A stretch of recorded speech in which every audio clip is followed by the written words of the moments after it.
unaweka mwenye amani, lazima kumcha Bwana. Tunatanguliza kumcha Bwana, si ndio jamani? Na kuna namna fulani iko hivi, ukimcha Bwana kuna flow inatokea ndani yako ya pekee sana unapoweka malengo kwenye maisha. Kwa hiyo malengo ya muda mfupi na malengo ya muda mrefu. Malengo ya muda mfupi yatakusaidia kujishughulisha kabla ya kupata kazi, kabla ya kupata ajira. Yatakuingiza kwenye kufanya mambo mbalimbali kwenye maisha yako. So umemaliza chuo, umerudi pale nyumbani, lazima uwe na malengo yako madogo madogo. Hata kama ni kufuga kuku, unajifunza unafuga. Hata kama ni kwenda kufanya kazi fulani, bustani, vyovyote vile, labda kujichanganya kufanya biashara, lazima uwe na malengo ya muda mfupi na malengo ya muda mrefu. Sasa ya muda mrefu, labda nitafuatilia kazi. Mimi ni mwalimu, nitafuatilia jambo hili. Mimi nimesoma sheria, nitafuatilia jambo hili, nitafuatilia jambo hili kwa ajili ya kazi. Kwa hiyo unaweza ikawa lengo la muda mrefu, kwamba kutafuta kazi ya kudumu au kutafuta kazi kwenye kampuni. Hilo ni moja wapo. Kwa hiyo uwe na malengo mbele za Mungu. Muombe Mungu uje na malengo ya muda mfupi na muda mrefu. Kama malengo ya muda mfupi na muda mrefu yatakuja kwa assess, kwa kuangalia jamii inayokuzunguka inahitaji kitu gani. Hayo ndio maarifa yenyewe, kwamba mimi nina kitu gani na jamii iliyonizunguka inahitaji kitu gani. Mimi nimesoma kitu hiki, hivi kitu nilichokisoma kinatakiwa kwenye jamii, jamii inahitaji hicho kitu. Kwa hiyo unakuja na malengo ya muda mfupi. Kwa mfano mwalimu, kama kuna shule karibu, unaweza kuanzisha tuition. Kama umesoma Kiswahili chako vizuri, umesoma historia yako vizuri, umesoma physics yako vizuri, unaweza kuanzisha tuition. Ukaongea na wanafunzi walio kwenye shule ya karibu, ukasema kuna tuition. Sasa usiweke gharama kubwa. Haya ni malengo yako ya muda mfupi. Unashughulika na wanafunzi wa kile kijiji chako na kwenye shule yako ya karibu. Lakini unapoweka malengo, nimekuambia, kumbuka kumcha Bwana. Malengo muda mfupi na malengo ya muda mrefu. Hutapata tension wala stress. Ndivyo inavyotakiwa. Lakini jambo lingine la pili, jiandae kutokuajiriwa. Jambo gumu kidogo. Jiandae ndani yako kutokufanya nini? Kuajiriwa. Prepared to be unemployed. This is very nice, very important. Why? Once you put in your mind kwamba I have to prepare myself to unemployed. Sawa? Kwamba najiandaa kutokuajiriwa kwanza. Hiyo itakupa utulivu kidogo. Sawa? Na hiyo hali sasa ikishakaa ndani yako, utajishughulisha na ujasiriamali, kazi ndogo ndogo. Utajikuta unaanza kuchip in kufanya vitu vingine. Utakuwa stressed kwa sababu umesha set mindset ya kwamba probably I may not be employed easily. Sawa? Or I may not employed in a time I expect. Kwamba uende kazi kuchukua muda kidogo. Kwa hiyo ukishaanza kujiwekea hivyo, unaanza kujikuta ndani yako unasukuma kufanya mambo madogo. Kwa sababu wewe huwezi kumuomba baba yako fedha tena, wala mama yako fedha tena. Fedha ya vocha inatakiwa wewe ndio umpe baba yako. Halo? Sasa hivi ndio unaanza kutakiwa kutoa fedha umpe baba yako. Baba, pesa ya vocha hii, anaanza kujisikia vizuri. Kwa sababu amekuzaa, amekufikisha chuo kikuu, umemaliza chuo kikuu, is expecting something, or she is expecting, your mother, from you. Siku nyingine unatoka kwenye entrepreneurship zako, umefanya vitu, unakuja na samaki, unakuja na nyama. That's what parents expecting from you. Hello? Kwa hiyo ukishaanza kujiwekea kwamba probably I may not be employed, unaanza kuiset mindset yako na moyo wako kubali kwamba natakiwa nifanye jambo la kuniwezesha mimi na kuwezesha mambo fulani fulani katika nyumba ya baba yangu au katika nyumba ya mama yangu. Jamani, tuko pamoja? Kwa hiyo haya mambo yataanza kuonyesha kwamba ninahitaji kujiingiza kwenye kazi ndogo ndogo kama simple agricultural activities. Unaweza kujiingiza huko kidogo kidogo, unaweza kujiingiza kwenye programu za makampuni, hivyo unafanya mambo fulani fulani kwenye maisha yako. Lakini usianze kutoka kwenye usiingize mindset kwamba I'm going straight to be employed. Not necessarily. Si lazima. Anza kujiandaa kutokuajiriwa ili mindset yako ikae ukao ambao unaanza kufight kwenye jambo lingine ambalo la muhimu kwenye maisha yako. Wapendwa, tunaelewana hapo? Jambo lingine very important. Manage your financial carefully. Na hapa ni muhimu mno. Lazima ujifunze kumudu maisha yako ya uchumi. Uchumi wako mdogo huo unapaswa ukung'arishe, na uso wako tuone unang'aa, maisha yako yanang'aa. Tuko pamoja jamani? Usifuje mali. Yaani ukiwa na 10,000 mshukuru Mungu kwa hiyo 10,000, ishi maisha ya 10,000 ulionayo. Don't exaggerate your life. Tuko pamoja? Be strict about money. Mtoto wangu yuko chuoni mwaka wa pili, kila siku namfundisha. Lazima uwe na uwezo wa kutumia fedha ili fedha izae fedha. Kila nikimwambia anasema haya baba. Najua kinaingia kichwani. Kwa hiyo ni muhimu usitumie fedha vibaya. Ili usitumie fedha vibaya, nini kinachotakiwa kufanya?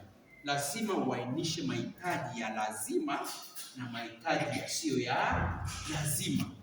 Any needs which you are in need, sawa, you need to prioritize kwamba hili ni la lazima na hili si la lazima. Kila ambalo si la lazima liache pembeni. Lile ambalo ni la lazima ni muhimu kulifanya kulingana na kiwango chako cha uchumi. Yale lazima jamani tunajua. Lazima nini? Unakula, unakuvaa. Si ndio? Yale ambayo sio lazima, simu ya milioni 1, iPhone. Si lazima sana. Are you with me? Mazao kijana kutoka hapa nataka iPhone ya milioni 2. Kuna simu za milioni 2 nasikia. Si ndio? Ziko simu za milioni 1, milioni 2. Si zipo? Sasa hile si lazima. Inaweza ikawa muhimu lakini sio lazima. Mahitaji ya lazima ni yapi ndani ya uchumi wako? Na usije ukafikiri ni sahihi kuishi maisha ya kujionyesha.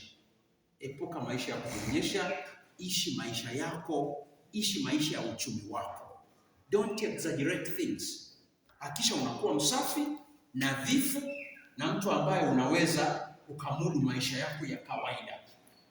Na usiingie kwenye ushawishi mkubwa. Vijana, sifu Yesu Kristo. Kristo. Ukiingia kwenye ushawishi mbaya, utaingia kwenye maisha yasiyo na ushuhuda. Mara moja. Ni rahisi sana. Lakini ukiishi maisha yako ya uchumi wako, utakaa vizuri. Hata kama kuna wanaocheka, watacheka kwa muda. Lakini baada ya muda fulani watashangaa ulivyo. Kwa sababu you are aware about your economic status, you are aware about your financial status. Na unatakiwa uwe strict. Na wanatuko pamoja hapo? Asante. Avoid unnecessary debt. Usikope. Uchumi wako huo tafadhali usiingie kwenye mikopo ya kupita kiasi. Ninajua kuna wakati mwingine unahitaji kitu kizuri sana kama vijana wenzako. No. Je, ni lazima? Ni muhimu? Anza kuangalia. Ili uishi maisha ya ushuhuda, unahitaji kulinda uchumi wako na kuhakikisha uchumi wako umetulia mahali pazuri. Avoid emergency fund. Watu wanaokuambia kopa chap. Hapa mkopo unapatikana chap ili iweje? Kuna watu wanatoa mkopo chap. Lakini hizo emergency achana nazo. Kama unahitaji hizo fedha, hata kama unazihitaji basi utazirudishaje? Lazima uwe na mpango mkakati unapokuwa unachukua fedha. Jambo lingine la kipekee, maintain good relationship with family and community around. Lazima uwe na mahusiano mazuri, tena mazuri kabisa, katikati ya nyumba ya baba yako na mama yako, kule nyumbani uwe na mahusiano mazuri pamoja na jamii na kuzunguka. Kwa nini nakwambia haya mambo? Haya mambo ni muhimu kwa sababu unapokuwa na mahusiano mazuri na wazazi wako na ndugu zako na watu mbalimbali, hao ndio malango yako ya kubarikiwa. Hao ndio malango yako kuambia, mwanangu, hebu pita hapa. Ukiwaheshimu watu watakuonyesha njia ya kupita. Halo? Watakuonyesha njia ya hatari ni ipi na njia ya kupita ni ipi. Lakini ukiwadharau wazazi, ukadharau watu waliokuzunguka, waheshimu.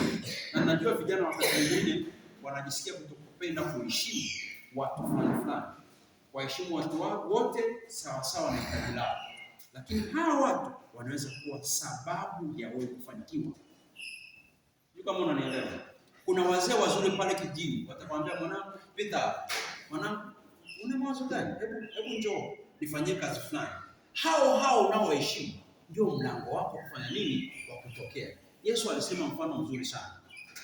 Alisema, aliongea habari za kabaila mmoja hivi ambaye alitoa mali zake kwa ajili ya watu ambao wanaweza kufanya biashara. Wakishamfanyia biashara akaja, watu wakatoa hesabu, akasema, mimi ulinipa mafungu 5, mengine 5 haya. Ulinipa mafungu 2, mengine 2 haya. Yule mafungu 5 aliyerudisha akampa kutawala miji kuu. Huyu mwingine akampa kutawala miji mingine kadhaa. Kuna yule ambaye hakufanya biashara. Na Yesu akasema, usipojifunza kutunza vya wengine, utapewa cha kwako mwenyewe sana. You need to learn how to care others' properties before you receive yours. Jamani, tuko pamoja? Mungu anapokupa watu, anakupa watu uwe mwaminifu kwao kabla hajakupa cha kwako mwenyewe. Jamani, tuko pamoja? Tuko pamoja? Kwa hiyo unapopewa vitu vya watu ili utunze, pia ni vizuri kuwa mwaminifu kwa ajili ya vitu vya watu wengine. Yakobo alikuwa mwaminifu kutunza ng'ombe na kondoo na nini salama. Baadaye Labani nikamwambia, haiwezekani ukanifanyia kazi bure, nikupe mshahara gani? Hapo ndipo mahali ambapo unaanza kupewa cha kwako mwenyewe. Huwezi kupewa cha kwako mwenyewe kama hujajifunza kutunza cha watu wengine. Kwa hiyo uwe mwaminifu na waheshimu watu. Hao watu wanaweza kuwa malango ya kwako ya kuvuka. Wao ndio watakao kufungulia mlango wa kufanikiwa. Pita hapa, utapita na utafanikiwa. Lakini ukianza kwa look them down, once you look them down, huwezi kufanikiwa kwenye maisha yako. Jambo lingine la kipekee ambalo ni muhimu sana kuikumbuka, continue developing your skills. Vile ambavyo umevisoma, endelea kuviimarisha ndani yako. Umesoma kitu gani? Hicho kitu endelea kukidevelop. Hakikisha kwamba kinakuwa ndani yako na kinakuwa kwa kutumikia wengine.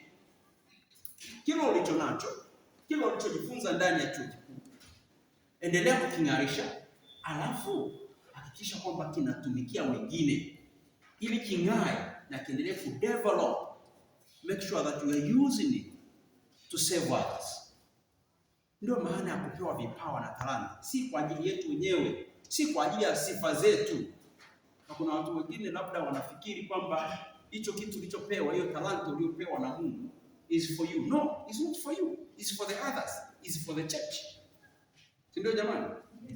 Sasa kile ambacho umepokea kwenye chuo kikuu, endelea kung'arisha, endelea kukifanya kiwe kizuri, king'ae, na ili king'ae lazima kitumikie